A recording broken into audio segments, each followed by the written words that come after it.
Today we're doing the Unit 4 review, reviewing all of equations and inequalities. So here are the topics we're going to be covering on this test. We're looking at equations, and under equations we have solving multi-step, solving variable on both sides equations, solving literal equations, which we remember were equations that had multiple variables and we solved for one particular variable. Then we also looked at inequalities. We did multi-step inequalities, variable on both sides, again, and then we also did a little bit of graphing on number lines.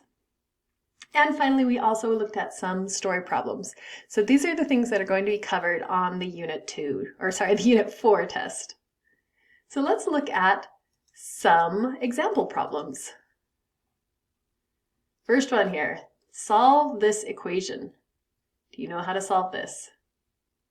We're going to do our old method, draw our line, circle our variable, and then highlight our other terms on the same side so we know what we need to get rid of. So then we try to get rid of the furthest away term. Which one is furthest away from the variable, the 5 or the -7? It is the -7, so in order to do the inverse operation of subtract 7, we're going to add it. Adding is the inverse operation. So we will add 7 to get rid of that 7. These 7's cancel. On the left side, we're left with 5x. On the right side, we have 73 plus 7, which is 80. Now we do our last step, which is to divide by 5. That's the inverse operation of multiplication. So those 5's are going to cancel. And then 80 divided by 5, let's see, I think that's 16, or you can put that in your calculator to verify that. So x equals 16 is our answer here. Remember, this is your review, so it'd be very helpful for you to pause this video and try these problems on your own before watching how I do them, because I'm not going to be taking the test for you. All right, solve this inequality. Remember, we solve inequalities very similar to how we solve equations. We just have to remember a few cases where we flip the sign. So I'm going to draw my line like normal, circle my variable, highlight my other terms. I get rid of the other term, the furthest away term first, which is this positive 40. So the inverse operation of add is to subtract. Subtract 40 from both sides. These 40's will cancel. I get 12y. We don't flip the sign when we subtract, that stays the same. And then on the right side, we have 4 minus 40. 4 minus 40 is going to be -36. You can put that in your calculator if you need to verify that. Okay, our last step to get y by itself, we have 12 times y, so we're going to divide by 12. It's our inverse operation of multiplication. These 12's will cancel.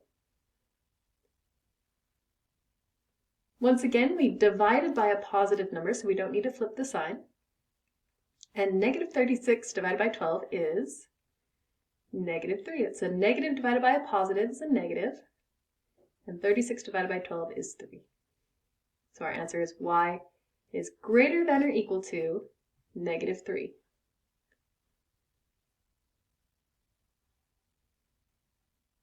Oh, our next one is a literal equation. This is our slope-intercept form. We see a lot, y equals mx plus b, and they're asking us to solve for x. I'm going to circle that variable, our variable of interest, and then highlight the other terms on the same side, that one and that one. Which one do we get rid of first? So it's the one that's further away, it's the plus b.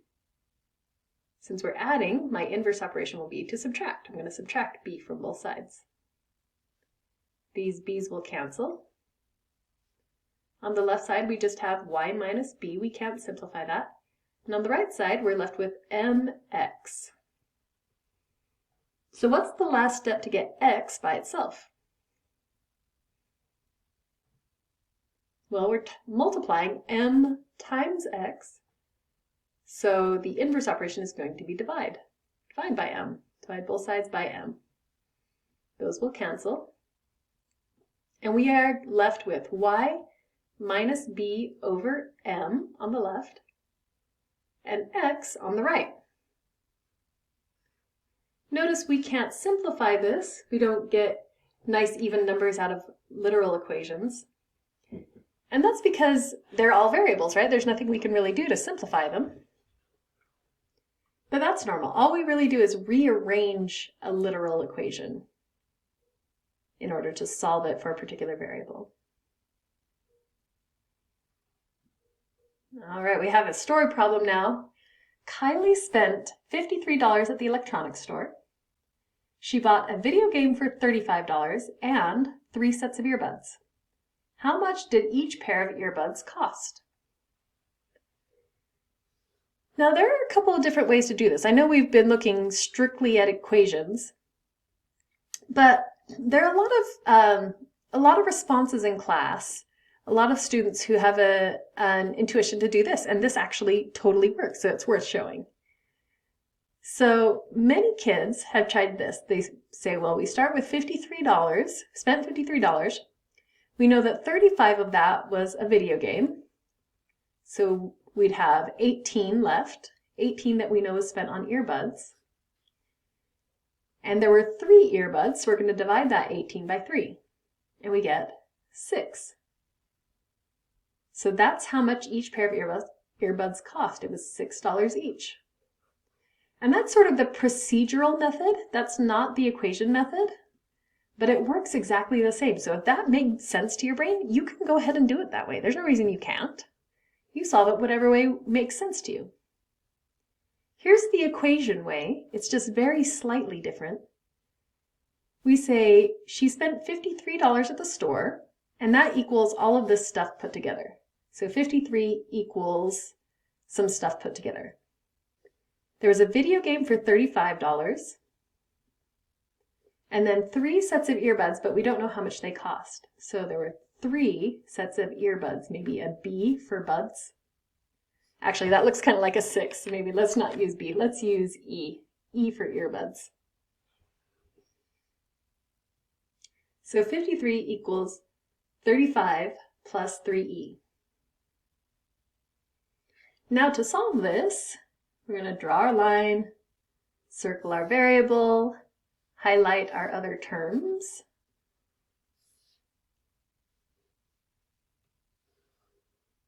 And we get rid of the one that's further away first.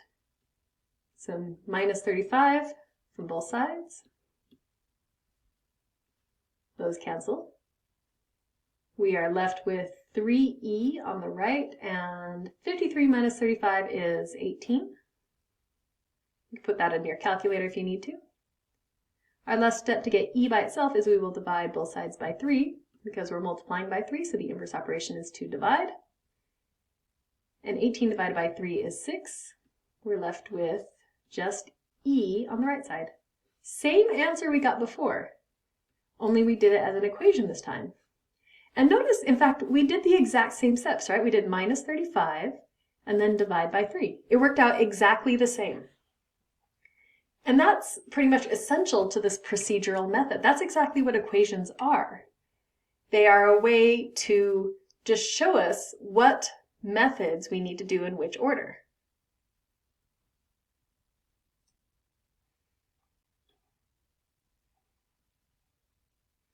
All right, our next problem is graphing an inequality. So we had a trick to this, but we need to be very careful. We had a trick that said the arrow goes the same direction that the inequality is pointing, but we needed to make sure the inequality was set up a particular way. Can you remember what that way was? We know that we have an end point at -6, so we can put a dot there. And then we have an equal sign, so that dot's going to be filled in. But now the question is, do we go left or right? We might think we go left because it looks like that sign is pointing to the left. But there's actually a reason we don't. Can you remember? In order to look at the direction the sign is pointing, we need the variable on the left side.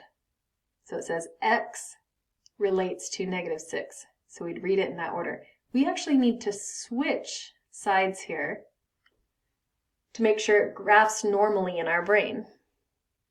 So let's switch sides. And we remember switching sides is one of the cases where we need to switch the sign as well. We need to flip the sign. All right, so now we have x on the left, which means we can look at this as an arrow. This is an arrow that goes to the right, so that tells us this graph is going to go to the right.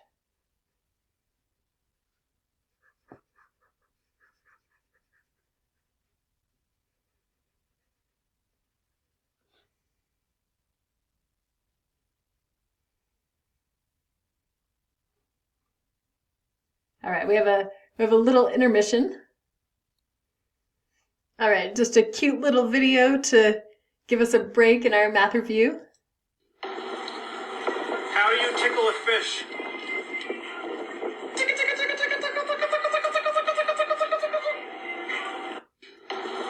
Oh man, his little face. Oh no. All right, we can get back to our review now. And now you've seen a fish laugh. Okay, we have another equation to solve. So it looks like we have parentheses. Remember, you may want to pause the video and try these problems on your own, help you figure out the test. You can come back and see if we get the same answer. So I'm going to draw my line. And the first thing I do, instead of circling the variable as the very first thing, I notice there are parentheses, and I want to get rid of those parentheses. So I'm going to do the distributive property to get rid of those parentheses. 3/5 times k is just going to be 3/5 k. And then 3/5 times 15. I can put that in my calculator. 3 times 15 divided by 5. And that's just 9. Our equal sign comes down, our 12 comes down, and now we can solve this like normal. I circle my variable, highlight my other terms on the same side, get rid of the one that's furthest away first. So that's the 9. We're going to subtract 9 from both sides. These 9s will cancel. I get 3/5 k equals 12 minus 9 is 3. Now we have a few options here. We have a fraction. We could try dividing by 3/5, right, because we're multiplying by 3/5. But dividing by a fraction makes my brain go a little bit weird. I don't actually know what that means or how to figure it out. I could turn 3/5 into a decimal if I wanted to. So this could be 0.6 times k, and then we could divide by 0.6. I could put that in my calculator. But I'll just remind you too, we also have this reciprocal trick. Reciprocal means turn the fraction upside down and multiply. That can be an inverse operation for multiplying by a fraction. We'll multiply by the reciprocal. You can see once we do that, these 5s cancel, these 3s cancel, and we're just left with k. That's what makes it the inverse operation. When we're multiplying fractions, they go straight across. So these 3s will actually cancel, and we're just left with 5/1, which is 5. So k equals 5 in this case. So that was nice. We actually got to get rid of the fraction. Our answer wasn't too messy. All right, we have another literal equation here. This is what's known as the standard form of a line. We haven't looked at this very much. In fact, we haven't looked at this at all. But it is a way we can represent a straight line. It's a different format than slope-intercept form. And this is saying to solve for y. So we have more terms than we're used to looking at, but we can approach it the exact same way we're used to. I'm going to, maybe I'll draw a straighter line than that. Okay. Circle my variable of interest, which is y in this case. And then I'm going to highlight my other terms on the same side. Those are the terms we need to get rid of. Well, let's see, let's look at this first one, AX. Can we just subtract that whole thing since we're adding it? Like that? We can treat that whole term as a single unit to subtract. Those AX's will cancel, and we're left with BY plus C on this side. On the right side, we have negative AX. All right, we're still trying to get Y by itself, so we're getting rid of terms that are further away. The C looks further away than B, so let's go for that one. Subtract is our inverse operation. Subtract C, the C's cancel.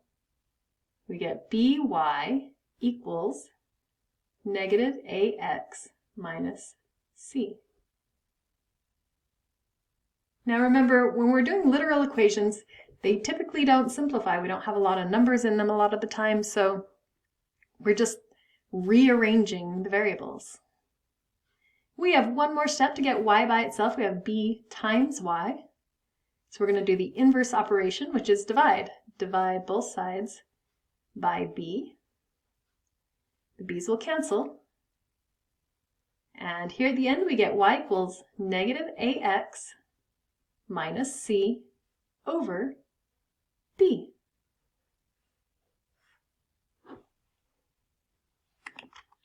Kind of put a line through that B. There we go. Now we can see it.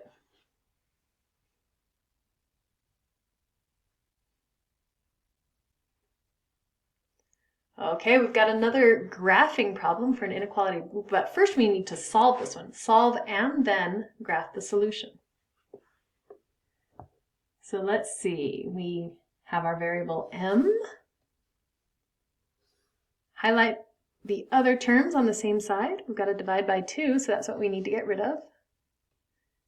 What is the inverse operation for divide? That is multiply. Multiply both sides by 2. The 2's will cancel. Since we're multiplying by a positive, we don't have to flip the sign. And negative 1 times 2 will be negative 2. Our variable's on the left, which makes it easier to graph. We can see it's going to be an open dot at negative 2. There's our negative 2. We're going to do an open dot. And then our arrow is going to go to the left. So it goes like that.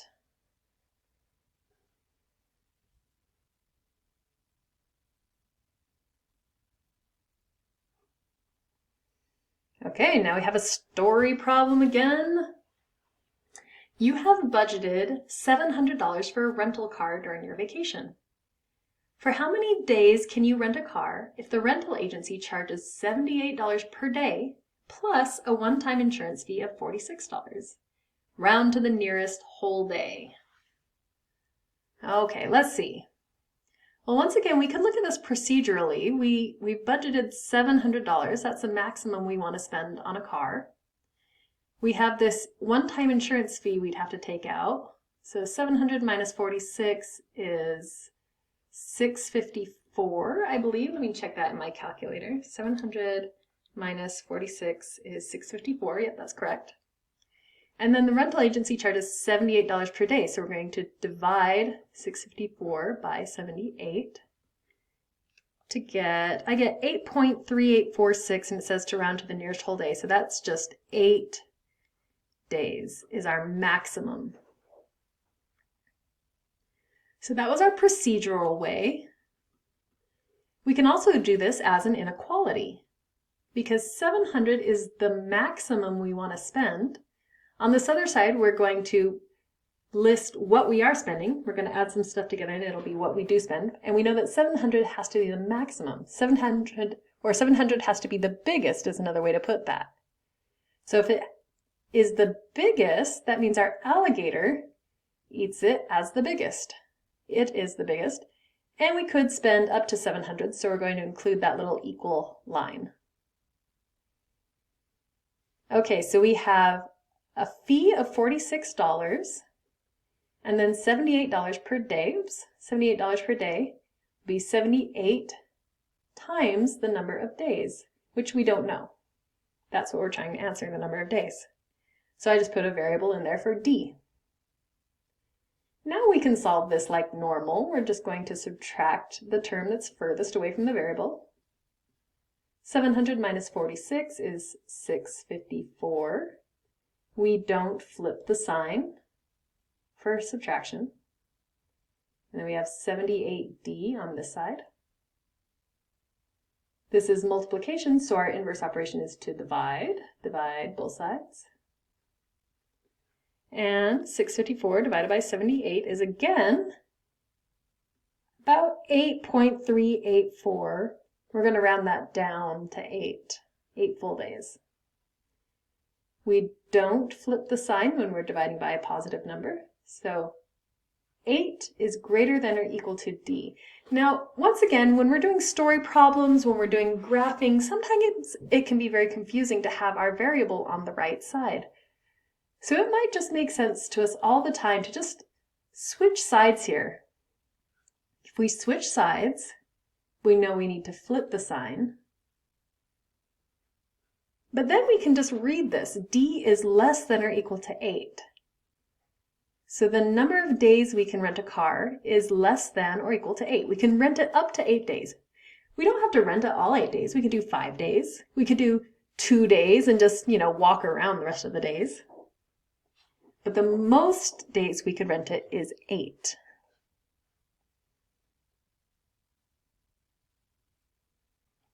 All right, this is our final problem for our review. Looks a little bit complicated. We are solving an inequality here. So I see parentheses, I see variable on both sides. What are we going to do to solve this? Well, first thing, we'll distribute to get rid of those parentheses. Negative 3 times 2x is negative 6x. Negative 3 times 8 is negative 24. We don't flip the sign when we distribute. The distribution property doesn't affect the sign.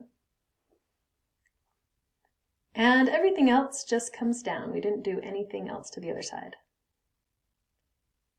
So now I see we have x on both sides. We need to handle that before we're able to solve it with our other methods.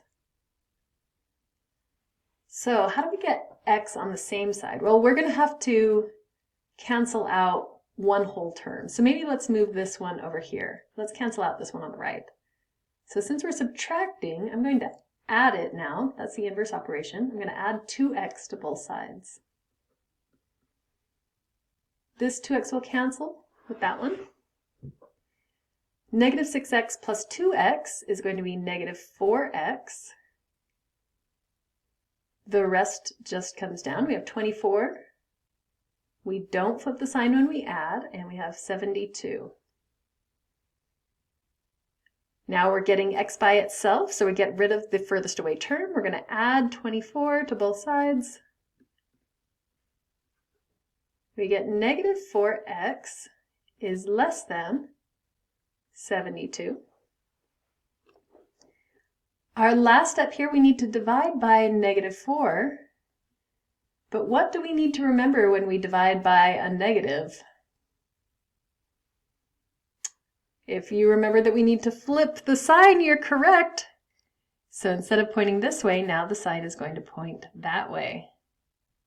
We're left with x on the left, and 72 divided by negative 4 on the right, that is, I get negative 18. Oh, I made a mistake. Oh, hold on. This isn't 72. 72 plus 24 is 96. What am I doing? Okay, anyway, this is 96 divided by negative 4. And that is negative 24. Aha, that's our answer. X is greater than negative 24.